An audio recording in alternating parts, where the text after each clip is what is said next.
ನಮಸ್ತೆ ವೀಕ್ಷಕರೇ, ಇವತ್ತಿನ ಸಂಖ್ಯೆ 5. 5 ಸಂಖ್ಯೆಯಲ್ಲಿ ಹುಟ್ಟಿದವರ ಗುಣಲಕ್ಷಣಗಳು ಹೇಗಿರುತ್ತೆ, ಅವರ ವೃತ್ತಿ ಜೀವನ ಹೇಗಿರುತ್ತೆ, ಅವರು ಯಾವ ದಾರಿಯಲ್ಲಿ ಹೋದರೆ ಸಕ್ಸಸ್ ಸಿಗುತ್ತೆ, ಅದೇ ಜೊತೆ 5ರ ಜೊತೆ ಯಾವೆಲ್ಲ ನಂಬರ್ಗಳು ಆ್ಯಡ್ ಆಗುತ್ತೆ ಅಂತ ನೋಡ್ಕೊಂಡು 5ರ ಜೊತೆ 14 ನಂಬರ್ ಆ್ಯಡ್ ಆಗುತ್ತೆ. 1 + 4 = 5 ಆಗುತ್ತೆ. ಅದೇ ರೀತಿ 23, 2 + 3 23, ಇದು ಕೂಡ ಸಿಂಗಲ್ ಡಿಜಿಟ್ಗೆ ನಾವು ಕನ್ವರ್ಟ್ ಮಾಡಿದಾಗ ಅದು 5 ಆಗುತ್ತೆ. ಸೊ 5, 14, 23 ಈ ತಾರೀಕಿನಲ್ಲಿ ಜನಿಸಿದವರ ವಿಶೇಷ ಗುಣಲಕ್ಷಣಗಳೇನಂತ ನೋಡ್ಕೊಂಡು ಹೋಗೋಣ. ನೋಡಿ, 5ನೇ ತಾರೀಕಿನಲ್ಲಿ ಹುಟ್ಟಿದವರು ವಿಶೇಷವಾಗಿ ಅವರಿಗೆ ಅಧಿಪತ್ಯ ಯಾರ್ದು ಅಂತ ಕೇಳಿದ್ರೆ ಬುಧನ ಅಧಿಪತ್ಯ ಅವರಲ್ಲಿರುತ್ತೆ. ಬುಧನ ಅಧಿಪತ್ಯ.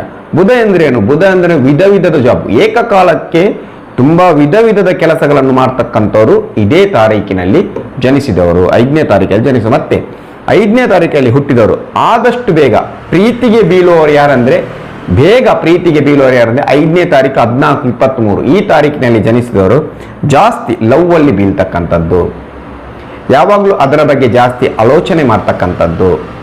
ಶೇರ್ ಮಾರ್ಕೆಟ್, ಅದೇ ರೀತಿ ಬಿಸ್ನೆಸ್ ಮಾಡಬೇಕು, ಏನಾದರೂ ಒಂದು ಹೂಡಿಕೆ ಮಾಡಬೇಕು, ಹಣದ ಬಗ್ಗೆ ಜಾಸ್ತಿ ಆಲೋಚನೆ ಮಾಡ್ತಕ್ಕಂಥವ್ರು ಯಾರು ಅಂತ ಕೇಳಿದ್ರೆ, ಯಾವ ನಂಬರ್ ಅವರು ಅಂತ ಕೇಳಿದ್ರೆ ಅದು 5ನೇ ಸಂಖ್ಯೆಯಲ್ಲಿ ಹುಟ್ಟಿದವರು. ಸೊ ತುಂಬಾ ಸಲ ಏನಾದರೂ ಯಾವಾಗಲೂ ಅದೇ ಆಲೋಚನೆ, 5ನೇ ನಾವು ಏನಾದರೂ ಒಂದು ದುಡ್ಡು ಮಾಡಬೇಕು, ಬಿಸ್ನೆಸ್ ಮಾಡಬೇಕು, ಇನ್ವೆಸ್ಟ್ ಮಾಡಬೇಕು, ಅದು ಲಾಸ್ ಆಗುತ್ತಾ ಅಥವಾ ಪ್ರಾಫಿಟ್ ಬರುತ್ತಾ ಅದು ಅವರ ಜಾತಕದ ಮುಖಾಂತರ ನೋಡಬೇಕು. ಆದರೆ ಅವರಿಗೆ ತುಂಬ ಏನಂದರೆ ಇಂಟ್ರೆಸ್ಟ್ ಆ ಬಿಸ್ನೆಸ್ ಅಲ್ಲಿ. ಸೊ ಸ್ಟೂಡೆಂಟ್ ಆಗಿದ್ರು ಕೂಡ ಅಷ್ಟೇ, ಈಗ ಹುಡುಗ ಹುಡುಗಿ ಹಿಂದೆ ಹೋಗೋದು, ಹುಡುಗ ಹಿಂದೆ ಅಂದರೆ ಲವ್ವಿನ ಹಿಂದೆ ಜಾಸ್ತಿಯಾಗಿ ಬೀಳ್ತಕ್ಕಂಥವ್ರು ಇದೇ ಸಂಖ್ಯೆಯವರು ಜಾಸ್ತಿ ಆಗಿತ್ತು. ಮತ್ತೆ ನೋಡಿ, ಕಲೆ ಸಾಹಿತ್ಯ ಅದು ಯಾವುದೇ ಇರಲಿ, ನಾಟಕ ಇರಲಿ, ಸಿನಿಮಾ ಇರಲಿ, ಅಥವಾ ಡ್ಯಾನ್ಸ್ ಇರಲಿ, ಬೇರೆ ಬೇರೆ ಚಿತ್ರಕಲೆ ಇರಲಿ, ಇಂತಹ ನಾಟಕ ಸಿನಿಮಾ ಕ್ಷೇತ್ರಗಳಲ್ಲಿ ಅತಿ ಹೆಚ್ಚು ಕಲಾವಿದನಾಗಿರ್ತಕ್ಕಂಥವರು 5ನೇ ಸಂಖ್ಯೆಯಲ್ಲಿ ಜನಿಸಿದವರು. ಅಂದರೆ 5, 14, 23 ಅವರಲ್ಲಿ ಯಾವುದಾದ್ರೂ ಒಂದು ಟ್ಯಾಲೆಂಟ್ ಇದ್ದೇ ಇರುತ್ತೆ. ಒಂದು ಹಾಡು ಹೇಳೋದು ಅಥವಾ ಡ್ಯಾನ್ಸ್ ಮಾಡೋದು, ಚಿತ್ರ ಬಿಡಿಸೋದು, ಕ್ರಿಕೆಟ್ ಆಡೋದು, ಯಾವುದೋ ಒಂದು ಗುಡ್ ಟ್ಯಾಲೆಂಟ್ ಅವರಲ್ಲಿ ಇದ್ದೇ ಇರುತ್ತೆ. ಸೊ ಅದೇ ರೀತಿ ಅವರು ಬೆಟ್ಟಿಂಗ್ ಹಿಂದೆ ಕೂಡ ಹೋಗ್ಬೋದು, ಅದು ಕೂಡ ನಾವು ಇಲ್ಲಿ ಸ್ವಲ್ಪ ನೋಡಬೇಕು. ಬೆಟ್ಟಿಂಗ್, ಶೇರ್ ಮಾರ್ಕೆಟ್, ಮರ್ಕ ಇದರ ಹಿಂದೆ ಕೂಡ ಅವರು ಜಾಸ್ತಿಯಾಗಿ ಹೋಗ್ತಾರೆ. ಮತ್ತೆ ಅವರ ಮುಖ ಲಕ್ಷಣ ಅವರ ವಯಸ್ಸಿಗಿಂತ ಸ್ವಲ್ಪ ಕಮ್ಮಿ ಇರುತ್ತೆ. ನೋಡಿ, ಅವರಿಗೊಂದು ಈಗ 40 ಏಜ್ ಆಗಿದ್ರೆ ಅವರು 30, 35ರಾಗೆ ಕಾಣ್ತಾರೆ. ತುಂಬ ಅವರನ್ನು ಅಬ್ಸರ್ವ್ ಮಾಡಿ, ಅಂದರೆ ಸ್ವಲ್ಪ ಅವ್ರದ್ದು ಬುಧ ಬಂದಿರೋದ್ರಿಂದ ಸ್ವಲ್ಪ ಹುಡುಗಿಯರ ರೀತಿ ಅವರ ಮುಖ ಛಾಯೆ ಇರುತ್ತೆ. ನಾನು ತುಂಬ ಸಲ ನೋಡಿದ್ದೀನ, ಅವರಿಗೆ ಯಾವತ್ತೂ ಅವರ ಮುಖ ಲಕ್ಷಣ ವಯಸ್ಸಿಗಿಂತ ತುಂಬ ಕಮ್ಮಿ ಇರುತ್ತೆ. ಮತ್ತೆ ಕೆಲವೊಮ್ಮೆ ಇವರು ಆತುರ ಪಟ್ಟು ಕೆಲಸಗಳನ್ನು ಅಡಾಪ್ಟ್ ಮಾಡ್ಕೊಳ್ತಾರೆ. ಆತುರಗೆಟ್ಟ ಆಂಜನೇಯ ಅಂತಾರ, ಯಾವಾಗಲೂ ಅಷ್ಟೇ ಗಾಡಿಯಲ್ಲಿ ಒಂಥರ ಸ್ಪೀಡ್ ಹೋಗೋದು, ಏನೋ ಒಂದು ಕೆಲಸ ಇದೆ ಅದನ್ನು ಸರಿಯಾಗಿ ಮಾಡದೇ ಇರೋದು. ಅಂದರೆ ಎಲ್ಲ ನಾಲೆಜ್ ತುಂಬ ಇದೆ, ಆದರೆ ಆತುರಗೆಟ್ಟ ಆಂಜನೇಯ ಅಂತಾರೆ, ಅದನ್ನು ಸ್ವಲ್ಪ ಇದು ಮಾಡೋದು. ಆದ್ದರಿಂದ ಅವರು ಆತುರವನ್ನು ಬಿಡಬೇಕು. ಸ್ವಲ್ಪ ಏನು ಟೆನ್ಷನ್ ಎಲ್ಲ ಏನಿದೆ ಅಂದರೆ ಟೆನ್ಷನ್ ಮಾಡ್ಕೊಂಡು ಕೆಲಸ ಮಾಡ್ಬೋದು, ಕೂಲಾಗಿ ಕೆಲಸ ಮಾಡಿದರೆ ಸಕ್ಸಸ್ ಆಗ್ತಾರೆ. ಮತ್ತೆ 5ನೇ ತಾರೀಕು ಅವರು ಹುಟ್ಟಿದವರು ಜಾಸ್ತಿ ಜ್ಞಾನದ ಹಿಂದೆ ಹೋಗ್ತಕ್ಕಂಥವ್ರು ಯಾರು ಅಂತ ಕೇಳಿದೆ, ಇದೇ 5ನೇ ತಾರೀಕು ಹುಟ್ಟಿದವರು ಜ್ಞಾನದ ಹಿಂದೆ ಹೋಗ್ತಕ್ಕಂಥವ್ರು, ನಾಲೆಜ್ ಪಡಿಬೇಕು ಇದೆಲ್ಲ. ಸೊ ಮತ್ತೆ ಇವರ ಮಾತಿನಲ್ಲಿ ನೋಡಿ, ಅದು ಸರಾಗವಾಗಿರುತ್ತೆ, ಮಾತು ಜಾಸ್ತಿ ಇರೋದು, ಕಂಟ್ರೋಲ್ ಸಿಗಲ್ಲ ಕೆಲವೊಂದ್ಸಲ, ಅದನ್ನು ಸ್ವಲ್ಪ ಕಂಟ್ರೋಲ್ ಇರಬೇಕಾಗುತ್ತೆ.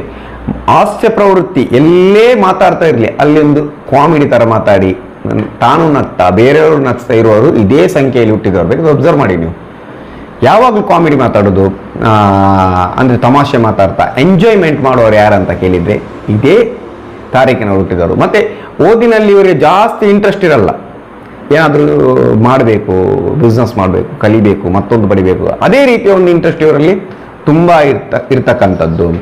ಸೊ ಇವರು ಪತ್ರಿಕೋದ್ಯಮ ಆಗಿರ್ಬೋದು, ಅಥವಾ ಶೇರ್ ಮಾರ್ಕೆಟ್ ಆಗಿರ್ಬೋದು, ಅಥವಾ ಮೀಡಿಯಾ ಫೀಲ್ಡ್ ಆಗಿರ್ಬೋದು, ಈ ಥರ ಇವರು ತುಂಬ ಇದರಲ್ಲೆಲ್ಲ ಸಕ್ಸಸ್ ಆಗ್ತಾರೆ. ಮತ್ತು ಏನಂದ್ರೆ ಇವ್ರದ್ದು ಒಂದೇ ಸಲ ಬೇರೆ ಬೇರೆ ವಿಧ ವಿಧದ ಕೆಲಸವನ್ನು ಮಾಡ್ತಾರೆ. ಈ ಕಡೆ ಹೋಟೆಲ್ ಮಾಡ್ತಾ ಇದ್ರೆ, ಇನ್ನೊಂದು ಕಡೆ ಕಮಿಷನ್ ಏಜೆಂಟ್ ಮಾಡ್ತಾರೆ, ಮತ್ತೊಂದು ಕಡೆ ಬೇರೆ ಬಿಸ್ನೆಸ್ ಮಾಡ್ತಾರೆ. ಅಂದರೆ ಏಕಕಾಲದಲ್ಲಿ ವಿಧ ವಿಧದ ಜಾಬ್ ಮಾಡ್ತಕ್ಕಂಥವ್ರು ಯಾರು ಅಂತ ಕೇಳಿದರೆ ಇದೇ ಸಂಖ್ಯೆಯಲ್ಲಿ ಹುಟ್ಟಿದವರು, 5, 14, 23 ಸಂಖ್ಯೆಯಲ್ಲಿ ಹುಟ್ಟಿದವರು. ಮತ್ತು ಇವರಿಗೆ ಕೆಲವೊಮ್ಮೆ ನೆನಪು ಶಕ್ತಿ ಜಾಸ್ತಿ ಇದ್ರೆ, ಕೆಲವೊಮ್ಮೆ ನೆನಪು ಶಕ್ತಿ ಕಮ್ಮಿ, ತುಂಬ ನೆನಪೇ ಆಗಲ್ಲ. ಸೊ ಅಂಥ ಸಮಸ್ಯೆ ಕೂಡ ಇದರಲ್ಲಿ ಇದೆ. ಮತ್ತು ನರದ ಸಮಸ್ಯೆ ಇವರಿಗೆ ತುಂಬ ಬಾಧಕ ಕೊಡುತ್ತೆ, ನರದ್ದು. ಯಾಕಂದ್ರೆ ಇಲ್ಲಿ ಬುಧ ಬಂದಿರುವುದರಿಂದ ನರದ ಸಂಬಂಧ. ಮತ್ತೆ ಇವರ ಅದೃಷ್ಟದ ದಿಕ್ಕು ಯಾವುದು ತೆಗೆದರೆ ಅದು ಉತ್ತರ ದಿಕ್ಕು. ಮತ್ತೆ ಅದೃಷ್ಟದ ವಾರ ಬುಧವಾರ ಮತ್ತೆ ಶುಕ್ರವಾರ ಕೆಲಸಗಳನ್ನು ಪ್ರಾರಂಭ ಮಾಡಿದ್ರೆ ಇವರಿಗೆ ಅದೃಷ್ಟ ಬರ್ತಕ್ಕಂಥದ್ದು. ಆದ್ರಿಂದ ಇವರ ಬದುಕಿನಲ್ಲಿ ಇವರು ಆತುರವನ್ನು ಬಿಟ್ಟರೆ 100% ಇವರ ಬದುಕಿನಲ್ಲಿ ಸಕ್ಸಸ್ ಸಿಗ್ತದೆ. ಸೊ ಇದಿಷ್ಟು 5, 14, 23ನೇ ತಾರೀಕಿನಲ್ಲಿ ಜನಿಸಿದವರ ಗುಣಲಕ್ಷಣಗಳು. ಮುಂದಿನ ವಿಡಿಯೋ ಜೊತೆ ಬರ್ತೇನೆ. ಅಲ್ಲಿವರೆಗೆ ನಮಸ್ಕಾರ.